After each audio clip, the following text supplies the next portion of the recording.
Our next speaker is why I come to these conferences. And this is a classic situation. 6 months ago, Linda wouldn't have had a perception of doing this talk here at the time. But events change, progress gets made, and you can, in real time, get a new crash retrieval event that's fresh, never before talked about, up to a credible level where you can have a discussion that's beyond simply one witness story. And that's the exciting part, and the thing that I've discovered in writing my book is that there are so many crash retrievals that are grossly under-investigated, that are just begging for motivation on the part of anyone who wants to jump in, participate, and unfortunately it always takes money, and you have to spend your own money because there's no money in the field generally. But this is one of the great reasons why I keep coming, and to hear about new crash retrievals and new events from great speakers. Linda Moulton Howe is just an example of that. She's a graduate of Stanford University with a master's degree in communication. She has devoted her documentary, film, and television and radio career productions concerning science, medicine, and the environment. Linda produced an update to her original documentary, A Strange Harvest, about continuing worldwide animal mutilation mystery. She also has contracted with Paramount Studios as the supervising producer of the original concept creator of a 1-hour based program called Earth Mysteries. That hour, UFO reporting sightings, was broadcast in '91 and led to the Sighting series on Fox Network. Linda has written 4 books. How many people have all 4 of her books? Okay, there's just a few. You have a long way to go, audience. There's a few more people raising their hands.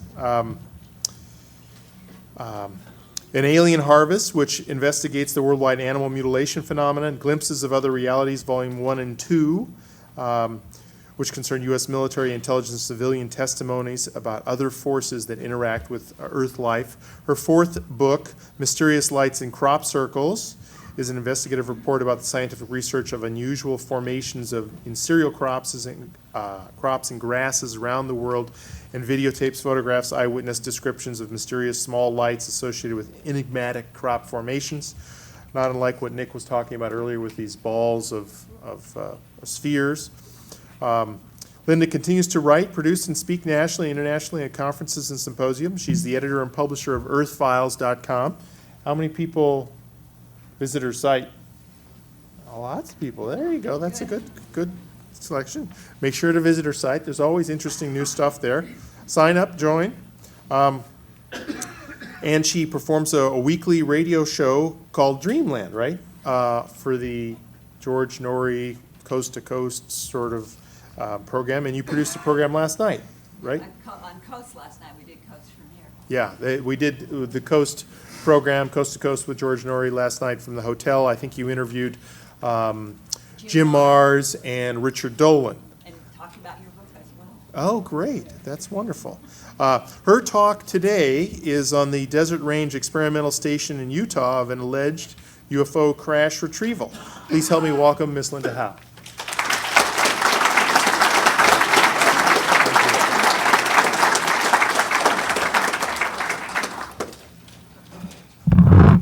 Thanks very much. This is going to be my first PowerBook presentation with embedded video and audio, and let's hope that everything is going to work okay. And that's where I'd like to have that mic, if I can get it there. I'd like to just pick up for a second because I think it's so important what Nick Redfern was talking about in the previous presentation about the possibility that we could be dealing with some kind of an intelligence that actually has some sort of a program about containing or reducing the population maybe of the hominids, we'll call it that, the hominids on the surface of the earth. And there is a very important book called The Gods of Eden by William Bamford, an attorney in California. I'm curious how many people have read The Gods of Eden. A few. I would recommend to every one of you to read this book, and there is a chapter about the plagues in the 1300s that wiped out, I think it was 1/3 of the population of Europe. And Bamford, as an attorney, was so shocked when he began just reading in the libraries in England the hard historic diaries that had been published from that plague. And village after village, people were saying that it was when the green fog came into the village, associated with a beam of light or with some kind of an object that was glowing, and that people reported in village after village a hooded figure with some kind of a rod. And after that occurred, most of the people in the village died. It is, in fact, those descriptions and drawings from the 1300s by people who witnessed the green fog and the hooded figure with the rod that became the so-called medieval figure of death, the hooded figure with a scythe. That's not to say that all of this is bad. I don't think it is. But it gives a different context for looking at why would something be involved in our planet with animal mutilations and human abductions, and in these cases in history where there have been enough eyewitness testimony like this that seemed to link with the spread of something that may deal with microbes and cyclically reducing the population. And if you really want to read the hard facts from an attorney, read The Gods of Eden by William Bamford. And he told me he was shocked that he found what he found in the dusty libraries of England about the 1300s. Now, today, I'm not going to be talking about mutilations. I'm not going to be talking about abductions.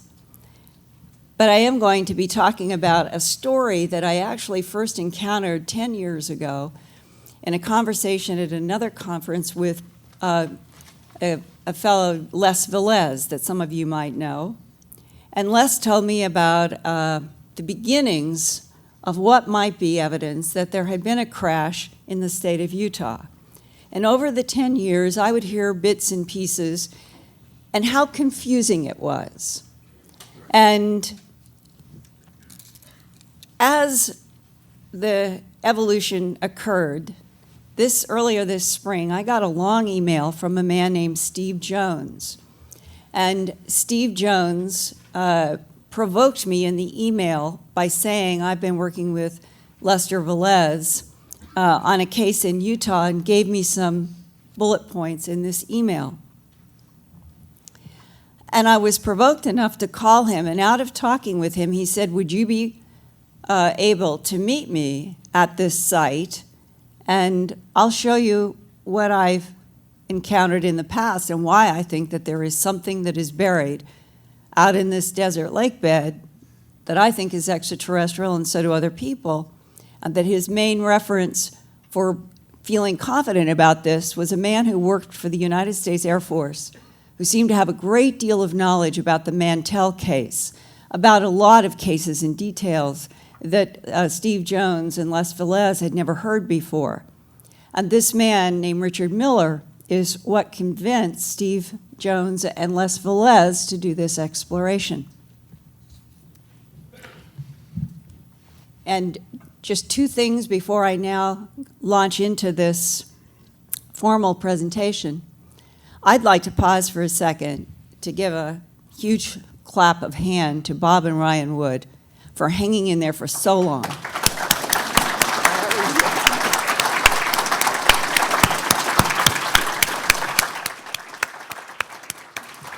I honor you so much for persisting in the difficult landmine of trying to get documents and determine whether or not they should be pursued, and thank God that they have, and thank God Ryan is doing this conference, which I think is one of the most substantive now in the United States, if not the world.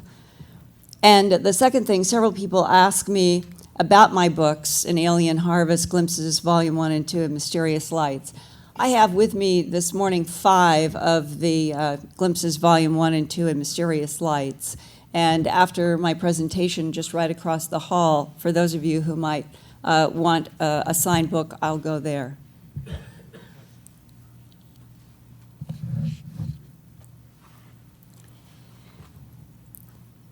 Now, I'm really curious, when you were kids, did you ever play that shell game where somebody has some shells and they put a pea underneath?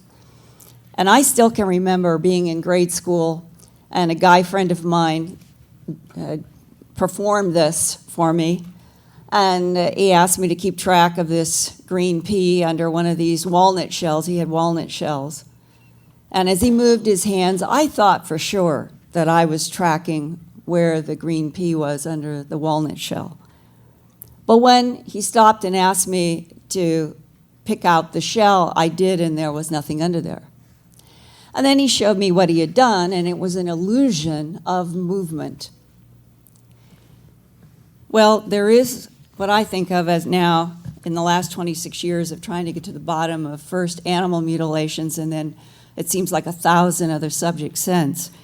There's an illusion of hiding in plain sight to camouflage behind the very ordinary, or even that which looks so deteriorated that no one would ever take it seriously.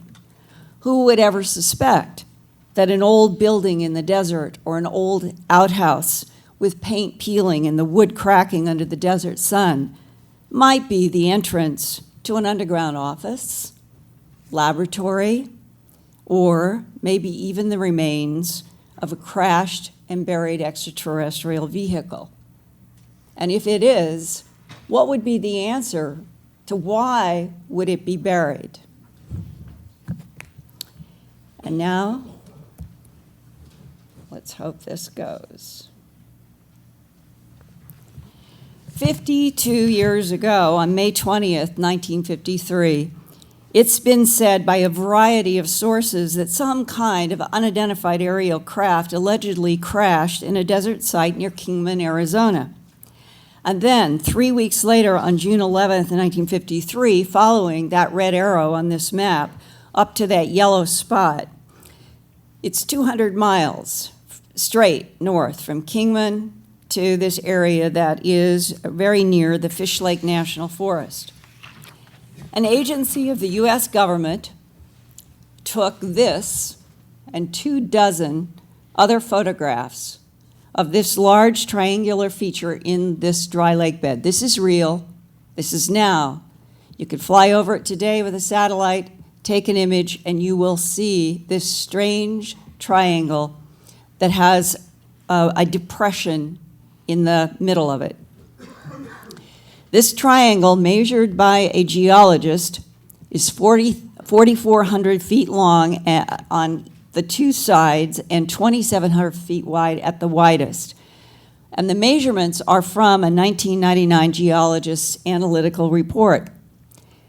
The location of this unusual triangle feature is 175 miles south of the highly classified Dugway Proving Ground that is shown there at the top of this slide. The Desert Range Experimental Station is the yellow jagged area down in the far lower left corner. The nearest small town to the lake bed is Garrison, Utah. A few miles beyond is Baker, Nevada, where at least one local resident remembers a vivid explosion of something in the direction of the lake bed back around 1953, and I'll tell you more about that later. I'm standing here inside of that odd triangular feature that I showed you, the aerial image. And this is now inside of this lake bed, and this is, the date is July 16th, 2005. 3 miles behind me where that yellow arrow is what the U.S. Forest Service calls the Desert Research Experimental Station, and locally it has always been known as DRES, the acronym, and it is always pronounced DRES. The Desert Experimental Research Range was established in 1933 by President Herbert Hoover, quote, as an agricultural range experiment station, unquote, and it covers 87 square miles. According to U.S. government history about this site, the rangelands during the drought of the 1930s became so deteriorated and livestock were dying, ranchers were in really bad shape, and no one knew at that time how to manage desert plants. And that's how the Desert Experimental Range was created to learn. In 1933, the Civilian Conservation Corps, or CCC, built the DRESS facility where that yellow arrow is pointing in the back. It gives you a sense of the vastness of this place. And the fence line that is running along the road is 135 miles of fence that was built in 1933 to 1934 to 1935, all by hand. They used literally hundreds of wire rolls and over 40,000 wood posts that were cut by hand, and most of the original posts are still standing, as you see in this photograph, heading down the road to the big white dry lake that is at the center of that strange triangular feature in the aerial photograph. And this is a testament to the dryness. This is a high desert climate here. By 1935, the CCC built these two odd stone obelisks as a gate entrance to DRESS. And then 2.5 decades later, on October 26, 1976, the United Nations Educational, Scientific, and Cultural Organization, that you know more generally as UNESCO, formally dedicated the Desert Experimental Range as part of the, quote, International Network of Biosphere Reserves. This network of protected samples of the world's major ecosystem types is devoted to conservation of nature and scientific research in the service of man. It provides a standard which the effect of man's impact on his environment can be measured, unquote. And this was all put together in this plaque that is out there prominently as you drive in this road on the order of the Director General of UNESCO on October 26, 1976. I went to an attorney several weeks ago and I said, could you please try to find out what might be the special legal implications of taking a place like DRESS out in the middle of nowhere in Utah and formally in 1976 turning it into a UNESCO biosphere.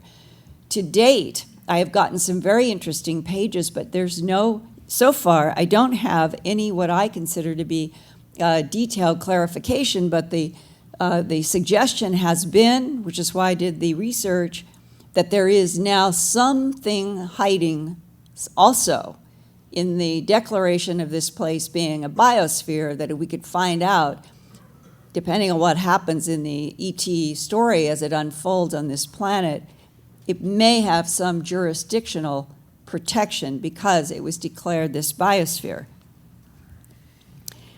Now this is what you see when you drive up this driveway. It looks like it's falling apart. The paint is peeling badly on all the buildings. The outhouse, the board, a lot of the buildings have the boards over what we know from people who have taken off some of those boards are actual sealed, winter-sealed windows. But as you get closer, this is what you find. You find brand new, all kinds of hinges, brand new bolts. Look at this lock. This lock, this beautiful brand new lock on that perfect door is there. Right. Everything else looks like it's falling apart, and every single door, I can say this from having walked and seen them all with my own eyes in July, in 99-degree temperature. It was unbearably hot there, and here were all these perfect doors with their perfect new locks. Brand new winter caulking. Here's the wood is peeling right next to these brand new doors, and here is all of this brand new caulking. And behind one of the buildings is this solar panel powered monodirectional antenna. And it is new. Steve Jones had last been there about 5 years before, and this was not there. And this was not there. This is a series of solar panels surrounded by a chain link fence that is topped by security barbed wire. This was not there. And you can see the solar panels in the background, and all the power is coming down those power lines into that building. Looks like it has not been entered in at least 50 years, but look what's behind it. Fresh, white fuel tanks. And look at the wires. The wires are going right down into a building in which half of it, at least, is buried. Another interesting thing. We are walking around. Steve hadn't seen this. He knew that there was this cement bunker behind this particular building when he had been there before, but this clapboard look in the back, those are what would be like discarded walls that had been propped up against this cement. But look what's on this cement. Those are big air shafts providing something to something underground in this big cement structure.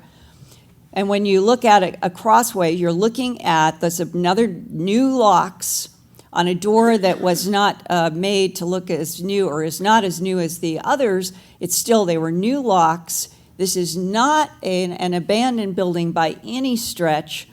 And now, when you look from this side, down in the far right corner, that is an old coal chute. It's been there in these buildings going back to the time that they were built. In 1993, a group of people who were UFO investigators privately, let's put it this way, they decided to see if they could get one of their investigators down this coal chute. And they did.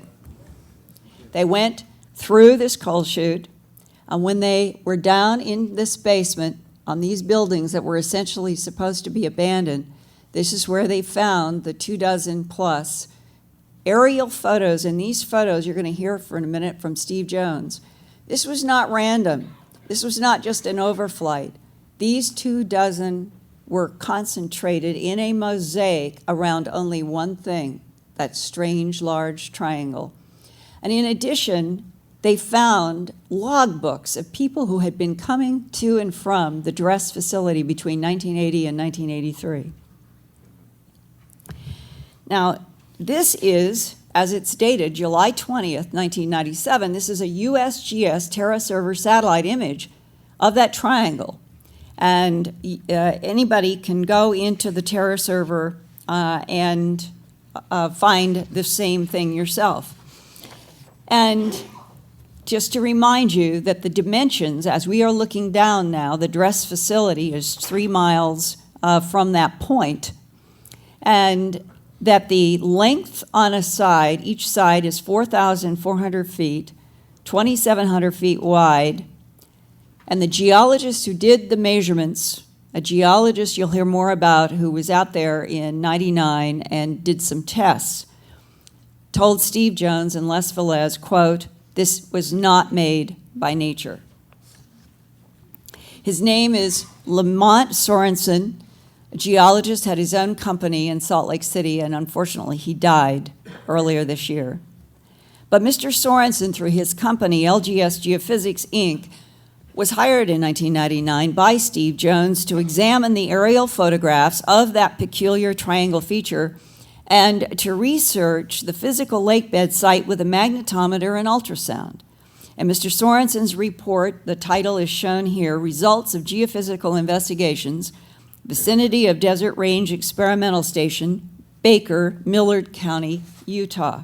And the reason Baker now is the largest town. It's not the closest. Garrison is the closest, but it's really just very, very small. So Baker is the anchor town now.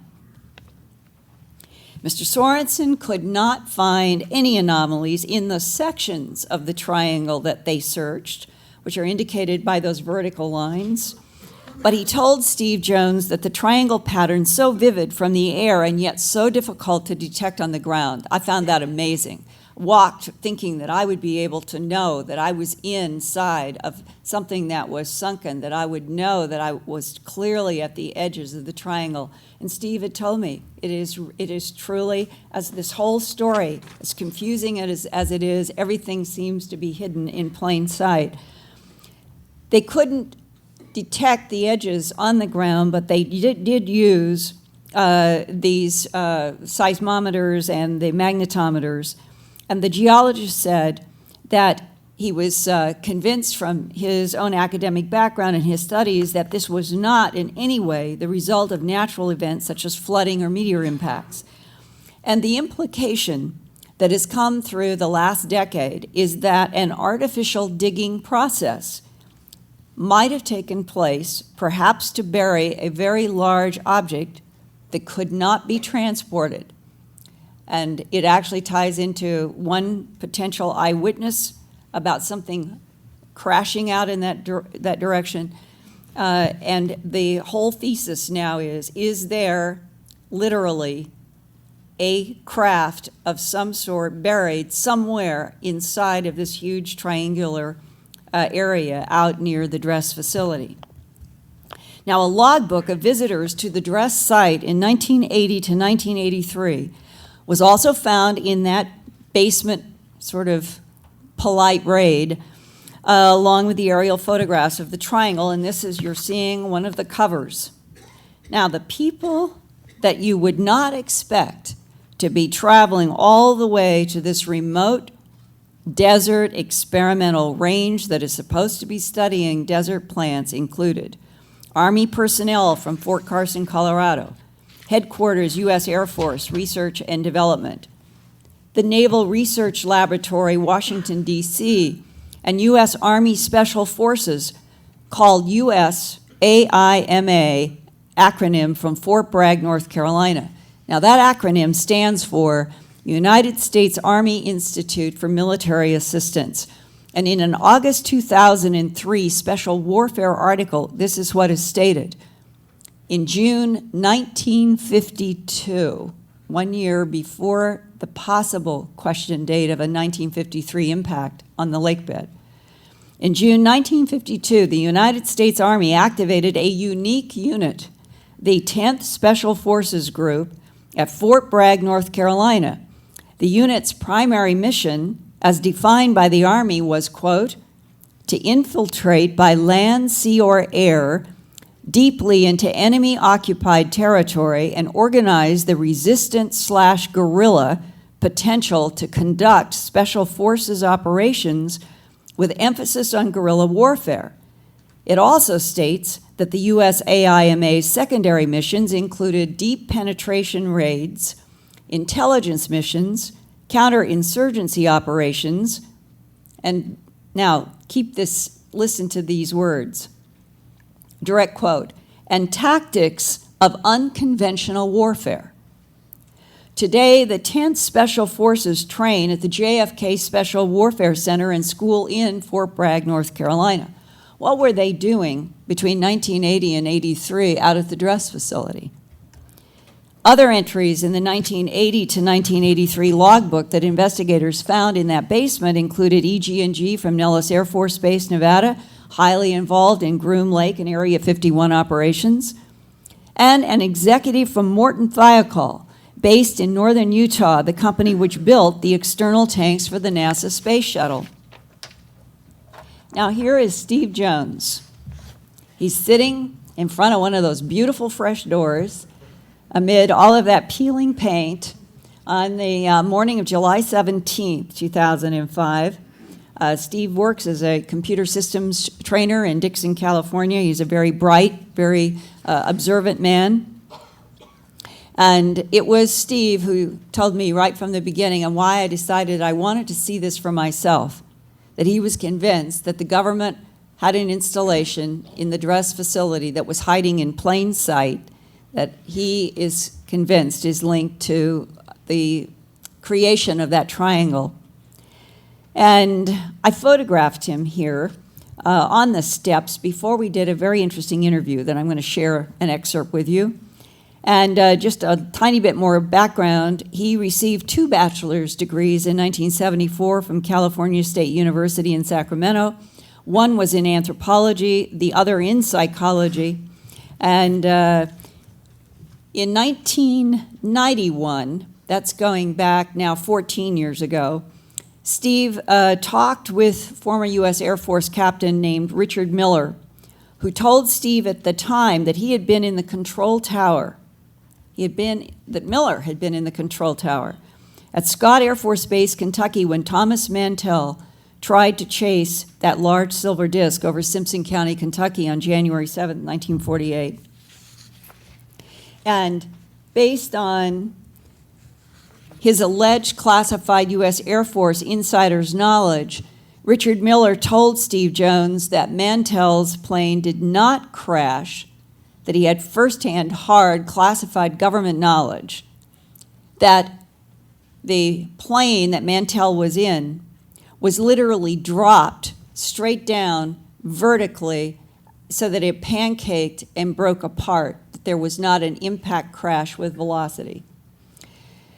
And adding to the mystery, a large light was seen by Godman personnel, this tower where this Richard Miller, who's talking with Steve Jones, was in communication with Mantell up until the moment that it all went silent, and then they found the plane broken in these strange ways. All of the plane's surface was filled with all these little holes that there's been speculation about whether or not it was some form of a beam that contained microwave energy that caused these thousands and thousands of little holes. Miller also told Steve Jones that he had received information from an intelligence source that there had been a UFO crash out in the Utah dry lake bed in the late spring of 1953, and that it was related to the Kingman, Arizona crash the same day. Miller talked about the dress facility, which he thought was used for covert activity beyond its original agricultural mission. Miller showed Steve those 24 photographs that the investigative team went down that coal chute, got out from that basement, and the many photographs that Steve Jones saw with his own eyes with Steve Miller, who unfortunately is now passed on.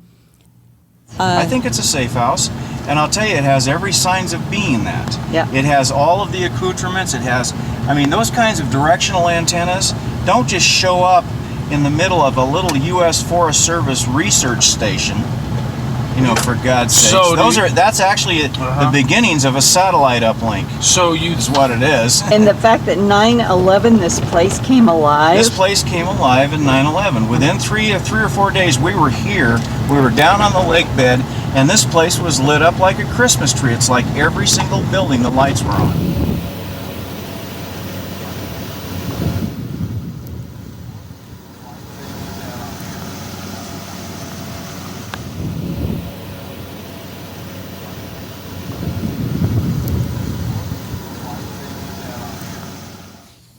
What we're looking at here is a brand new solar panel array that has been installed on this facility out in the middle of nowhere.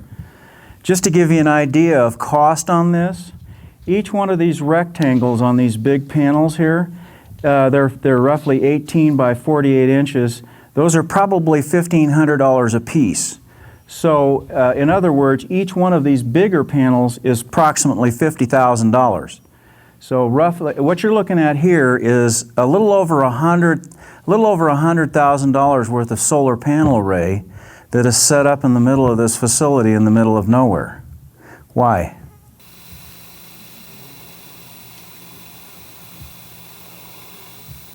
And that the aerial photographs were taken with this, the impact site over on this lake bed being the center of them.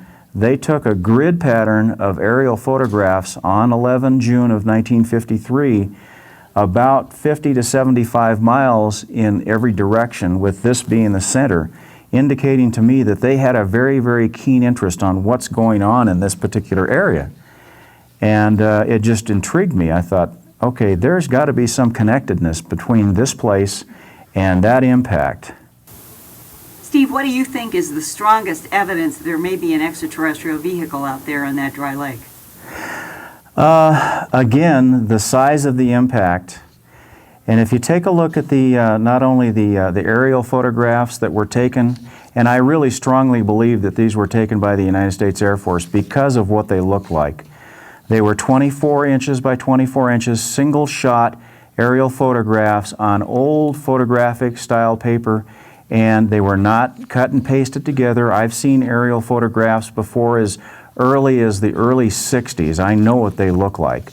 I have personally seen the crash debris field of a B-52, which put down in Sacramento, California back in the 1980s.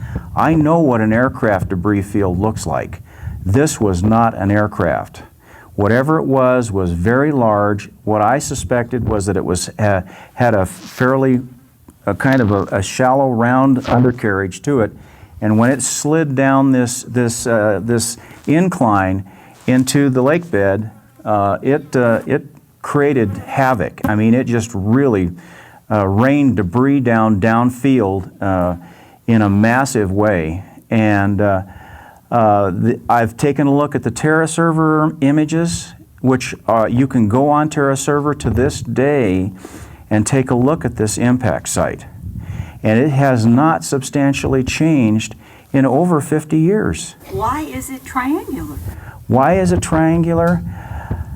My feeling is that it was the shape of the craft that dictated the way that, and the angle of impact, the way that it hit the lake bed is what created that V-shaped pattern.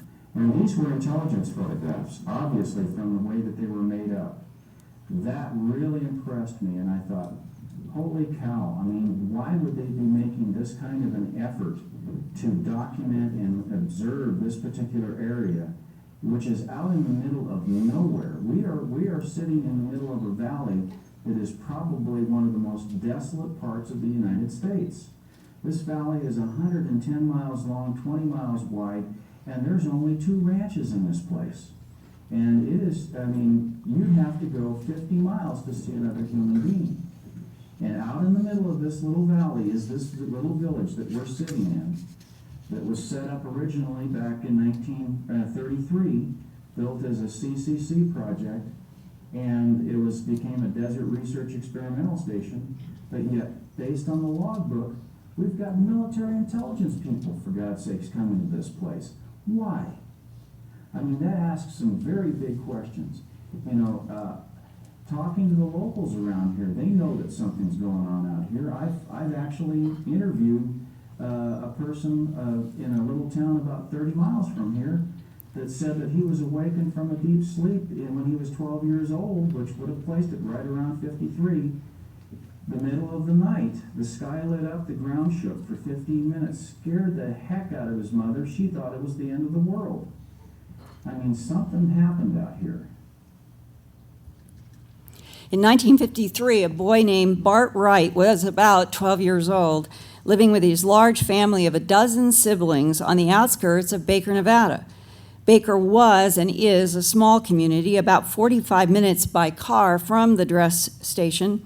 And in 2001, a man named Rex Leonard, the manager of the Outlaw Bar in Baker, hired Bart Wright as a bartender. And Bart told Rex about a haunting memory that he had from his childhood. It was after dark, and this thing came flying across the valley and landed on the other side of the mountain, which would put it down there where Steve was looking at the crash site. And did he describe to you anything about the color and what happened with his mother and stuff like that? I think he said it had a blue, kind of a blue pervasive color, kind of like electric light, you know. I do remember him talking about it, that as a little kid, why he saw this thing. And the time, the dates, 53, I think, would coincide with the object that Steve is convinced fell or hit, crashed out there in that dry lake, which would be on the other side of the mountain from where Bart was living then, that he saw it in the eyes of a 10-year-old, and it was just this bright light, and when it hit, well, then the ground rumbled, and as you say, he probably did run to his mother. And it seems like he said that there were people from the government came around to talk to people all over the valley after that. One of the fourth-generation settlers in the town of Garrison nearest Dress is 90-year-old Lad Davies, and I talked with his family. And he had told Rex Leonard that once long ago, while Lad was riding at sunup, he saw, quote, a UFO not more than 100 yards away. It was making absolutely no sound, and when it went by, the color was black, as if light were being sucked into it. Lad told Rex Leonard it was like, quote, you could look into infinity looking inside of it, unquote. And Rex Leonard didn't understand that, and Lad didn't understand that, but that was his description. And there have been a lot of strange unidentified objects out there in that dry lake bed area. Now, Steve Jones wanted to know if he could find any evidence that there was something buried, and so he and his colleague Les Velez hired Salt Lake City geologist Lamont Sorensen. I have had field geologists, the guy that came with us out here that had the EG&G ultrasound testing, the guy was a petroleum geologist. He told me, he said, quote unquote, this is not a natural occurring feature. We showed him the aerial photographs. We took him out on site. He said, this is not a naturally occurring feature. What did the geologist say about the artificiality of the triangular pattern shape? Well, he told me that it's not something that was made by the weather. It's not something that was made by, he's seen bolites. He's seen a bolite crater. I mean, those types of craters make a different pattern. It's just that it wasn't made by, like if they had a flash flood coming down the side of this valley over here coming out into the lake bed. It was not made that way. Like we started off with the ultrasound, we have used field magnetometers on it. We've actually gone out and punched holes in the ground just to see how far down we could go before we hit solid, hard pan or anything like that. It's a tough nut to crack. It really is. My guess is that the best way to do it would be thermal, infrared, and an overflight to do an infrared of the area to see if there's anything buried out there. That would actually show up. I mean, consider the logistics of the time, what they had to work with. If you've got a craft, for example, that is made out of a material like titanium, and they didn't have the plasma torches and that kind of technology to cut them up into pieces and haul them out, I mean, that's about the only option that they have, is to dig a big hole and leave it there. Well, Steve, isn't the implication that if something so big came down over here in that dry lake bed near the Dress, that it had to be buried, they would have to bring in the scientists here. They would have to bring in the metallurgist and the chemist here because they couldn't take it anywhere else. Correct. My feeling was that either they had to build a very large underground facility or have access to it in stealth to keep the local population from talking about it. And the logistics would be, they're doable. I mean, the craft is only, or the impact zone is only 3 miles away. And here you have a facility that's perfectly suited for doing something like that. I mean, the plant biologists that come out here don't come out here that often. All they'd have to do is shut off access for a little while, bring in a whole group of scientists. Even if they built a tunnel down there to get access to where they had buried it, logistically it would be beautiful because they could keep it secret. They could prevent. I mean, you know that the Soviets were keeping an eye on us just as much as we were them, and anything like this that would have set off alarms, and especially thinking the way the military does about this stuff, they would really have to keep it under wraps. And this is perfect. You've got a station that is set up as a research scientific station. You could bring in, engineers, biologists, and physicists, and house them in this facility, and nobody would know the better. I mean, they wouldn't know. And now, the P keeps changing under the walnuts. We have 2 more beads to go through. And you're going to hear some things that support, and you're going to hear contradictions, and you're going to understand why this is like some kind of a shell game with tremendous confusion. I'm going to share with you now a recent interview I did by phone with a former United States Air Force pilot who has asked for anonymity. And he says that he has firsthand knowledge from 1993 of an underground facility below the triangular pattern in the lake bed that was connected by a tunnel to the Dress buildings. He says he has been in it. He asserts that he also has firsthand knowledge of a 30-foot vertical by 150-foot long oval-shaped extraterrestrial vehicle which crashed in the lake bed and was buried, and he uses the year 1953, beneath the odd triangle ground pattern. And according to this retired Air Force pilot, the craft was still underground at the Dress Lake bed as recently as the mid-1990s. Now, so this is the U.S. Air Force guy's point of view. What I understand from Steve Jones is that you were on a recovery team. Well, in the Air Force, which I'm not going to talk about, with all kinds of things. I can't talk about it. They will shoot me. Were those things related to the extraterrestrial biological entity phenomenon?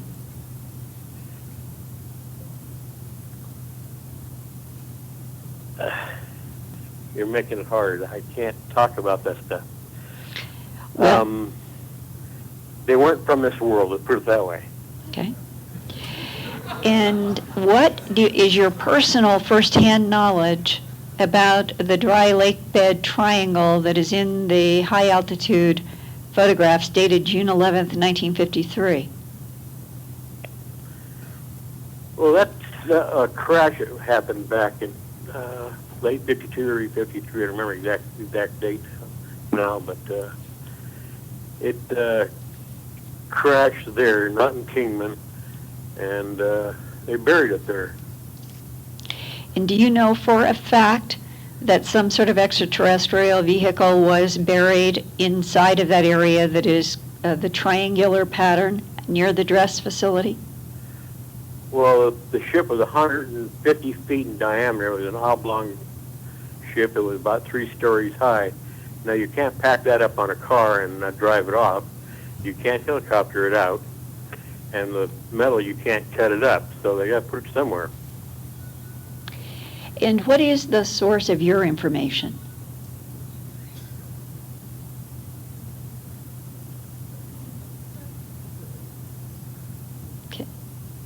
Can you? That ought to tell you. And what did our government do? Start digging a big hole. How did they do that? With a lot of Army guys and shovels. I mean, they dug for days and days and days and days. It's pretty sandy out there, so it's pretty easy. Bulldozers and whatnot. But burying something that's 3 stories high, that's at least 30 feet high, by 150 feet in diameter, that's pretty big. Well, half of it was already buried when I finally settled down, so I had to dig the other half out. It's still buried in October of 2005, as far as you know? As far as I know, yeah.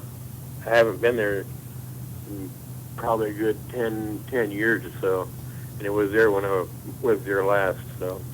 And is the Dress facility a hiding in plain sight intelligence operation in which there are underground facilities to access the buried craft? Well, it used to be. It's not active anymore, but there used to be some underground walkways to the site and into the ship. And you know that firsthand? I walked in the ship myself. And do you know which type of entity it's linked with? The Zeta Reticulum. The gray skinned ones with the vertical pupiled reptilian eyes?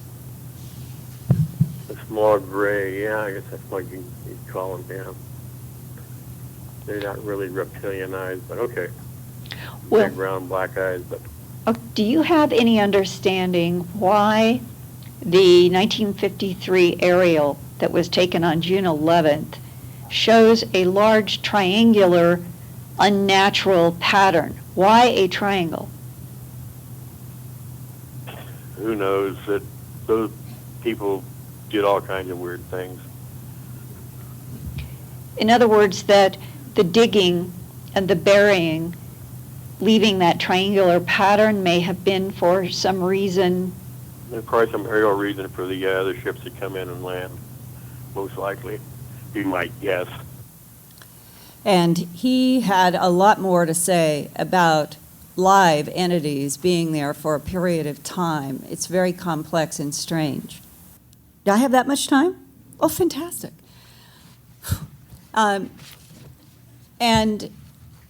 now you've heard from the U.S. Air Force guys at the 30 feet by 150 feet, an object that was oval, coming in 1953 into dress, being half buried, our government coming out, burying the rest of it, building an underground tunnel connection so that they could get scientists out there, that this huge, gigantic triangle was a construction in the pattern that it is shown from, this is the Air Force guy's point of view. Because at the time, he says, his knowledge that we were in communication, I don't know how, with the entities that came down, and that there was some sort of a direction or communication about this triangular pattern as a mark on this dry lake bed for other things. Okay, now, we're going to shift to another shell and another P, and now we're going to go to remote viewing. And you're going to find some similarities, but you're going to hear some of the strangest things that contradict the U.S. Air Force guy. And you say, okay, on the one hand, we've got what appears to be human experiential testimony, but in this strange field, how do any of us know which person who is describing any given firsthand experience may or may not be a misinformer? And remote viewing, one of the best probably in the world is Joe McMoneagle, and I thank Ryan. Ryan and we were talking about the kind of slow and confusing evolution of this case, and Ryan said, why don't you try Joe McMoneagle? And I'm holding in my hand, this is the original. I took photographs of it before it went in express mail. I put the tape on the back. I put the vertical lines, so if this were opened in any way, it would be absolutely obvious.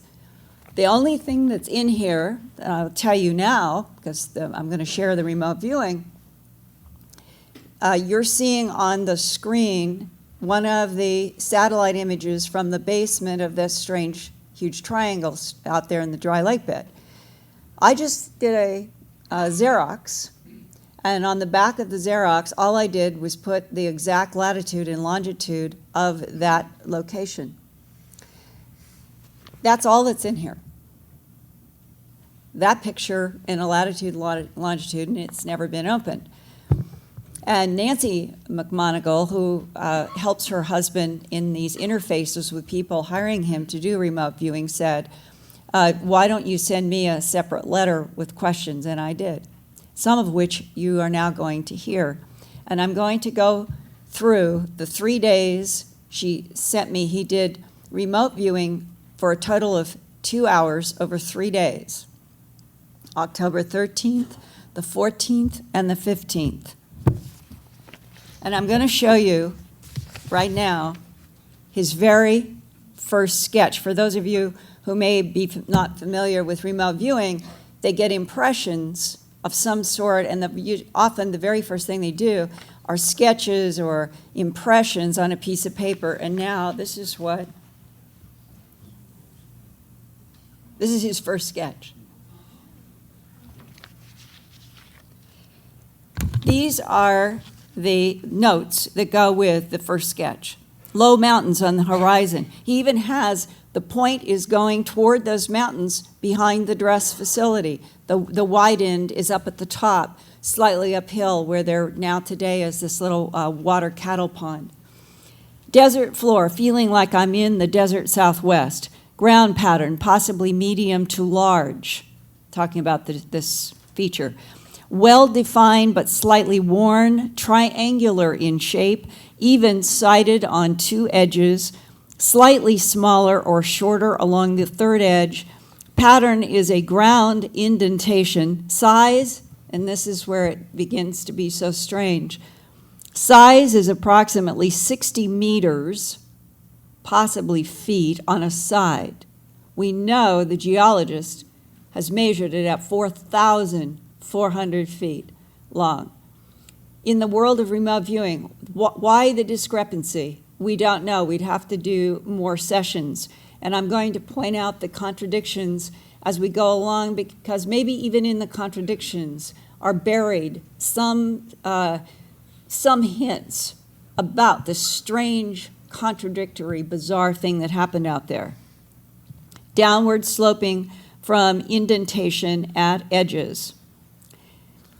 Now, I'm going to go to the page so you can read it. I just read the top. Now, how was this indentation created? Created by two large machines which cut approximately 1.5 feet of topsoil from the surface, removing it. Soil was removed to clean up what appears to be some kind of an impact site or what might be a vehicle crash site. Removal of toxic waste or material possibly being carried by a vehicle that impacted in the center of the area of the pattern. There was more soil removed from the center than from the edges. Original vehicle probably impacted at an angle. All traces of impacting vehicle were removed. Date of impact was approximately 1938 to 1940. Date of removal was approximately 1950. And when I read that, several things went through my mind. Good heavens, could we be in a situation where we have not only peas shifting around under the shells, but that we have a dry lake bed in Utah in which maybe two events in two different timelines of two different sizes occurred, and then what Joe McMonigal was remote viewing, maybe it related to a first event that has been obscured by a second event, and that the 4,400 foot long triangle is the later, we'll call it construction site by the government, that had to do with the creation of an underground laboratory connected by a tunnel to the dress facility. This is pure speculation, but it may be that we are dealing with overlaid events in the same place. Now, it gets even more interesting. What were these machines that created the indentation, and who made them? United States Army bulldozers manufactured by Ford Motor Company circa 1930. Why did the U.S. government make high-altitude photos of this pattern on June 11, 1953? Camera testing. They were taking photos of sites with specifically known or understood characteristics in order to judge the camera capabilities against possible future or unknown sites. And remember that strange special forces created in 1952 to deal with unconventional warfare was involved going out to this site, we know for sure, between 80 and 83, and they might have been there a lot between 1952 and 1980. Why was there or is there now anything buried underneath this indentation? Initially, there were hundreds of bits of debris buried on this site from the original vehicle impact trauma. However, these were removed when the site was carved down and scoured clean during the original site cleanup. The original airborne vehicle would have buried a considerable amount of its material due to its high rate of speed at the point of impact, especially due to its unique design. I do not believe there is anything currently left buried at this site. Keep in mind there may have been 2 events, and Joe McMoneagle may be remote viewing in time something that happened first, and something else may have happened later. You say all traces of the vehicle were removed. Who removed them? Where were they taken? I believe all material was removed from this site by the United States military prior to 1940. The debris was originally removed to an air base in the southwest, probably a desert base in eastern California or western Nevada. This material has since been moved and further disseminated to a multitude of sites over the course of years. Attached is a drawing of what the vehicle probably looked like just prior to impact, and it was tubular, approximately 30 feet in diameter and approximately 70 feet in length. It was traveling in excess of 3,000 miles an hour. It was constructed of a material made from a metallic alloy consisting of aluminum oxide, near 100% pure, titanium, and an element something like nickel and copper mixed, but with a couple of extra molecules. There was no onboard life form. The drive system was a form of electronic pulsed heat wave form through some kind of tunnel system. It was rapidly spinning but not out of control. It was designed to self-destruct after entering this atmosphere and following the completion of its mission. Its mission was and is unknown. Drawing 2 shows point of impact, which was angular, approximately 40 to 50 degrees to the desert floor. I believe the desert was selected at the targeted impact area to prevent or lessen the probability of additional collateral damage to possible local life form in human or animal. This depicts the resulting debris field which resulted from the impact. Basically, there was little, if anything, left of the vehicle larger than a grapefruit. Material that was left was pretty much fused with the desert sands or obliterated beyond recognition. And this shows the area of reclamation and cleanup by Discovery crews. Debris was removed by the United States military, and this debris is now pretty much scattered to a multitude of locations across the United States. Aside from its metallurgical uniqueness, there is very little value to the debris recovered from this crash site. Because of the unique nature of remote viewing, I am not sure future viewing will prove valuable on this target, unquote. My own feeling is that something truly unique happened 3 miles from that dress facility, which has been being used, I think, as some kind of a safe house or covering in plain sight location for matters that are not clear on the surface ground, and there are all kinds of evidence that there are, right now, as we speak, activities underground. Is there a tunnel that connects to at least a possible second craft like the U.S. Air Force man has described? And is it still there? And is Joe McMoneagle given us an insight to something that happened prior to 1953? This is exactly as Ryan said. Every investigation seems to open up other onion rings of something else. Who would have thought that by combining remote viewing and looking at it in the juxtaposition with the United States Air Force testimony, that the possibility that 2 events have happened out there and that our government has been using that dry lake bed to cover up many things for maybe much longer than 1953. And with that, we return to this historic photo. On the bottom, this is what it looks like original, all 24, M11 AMS, 11 June 1953, 126. Photographed by the United States government over a dry lake bed in which a huge, gigantic, triangular area from a geologist's study is constructed, and that a U.S. Air Force man and a remote viewer agree that it was constructed. But what's out there now? What was there in 1953? And what might have been there before? 1953. Thanks.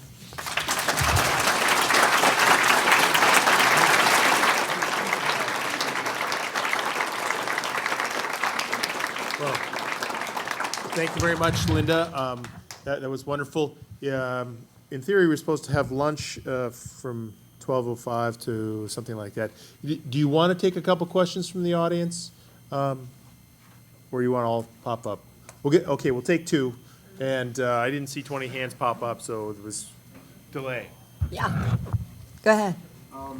There's a geological feature out near that Perez site that's known locally as the hard pan. Do you know where this is in relation to that?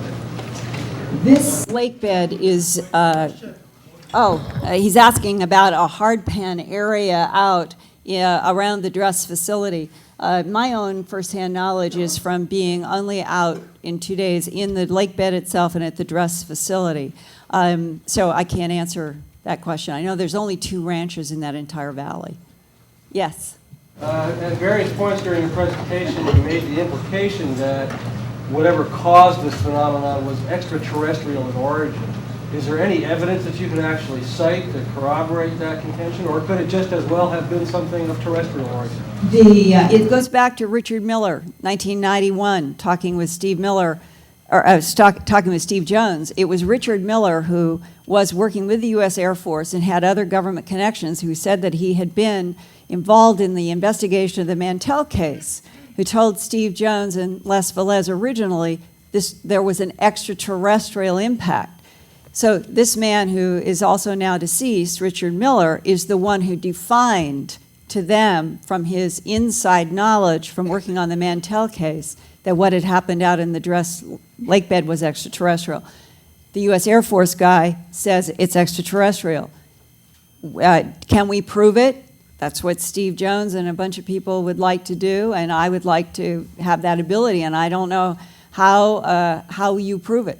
And if the remote viewer were correct, there may not be anything left there underground. Or maybe there is, and that's why, anybody here, you got money and want to do investigation. Get out there with a backhoe. So thanks, and for those of you who'd like to see me across the hall, I'll see you over there with a few books. So thank you.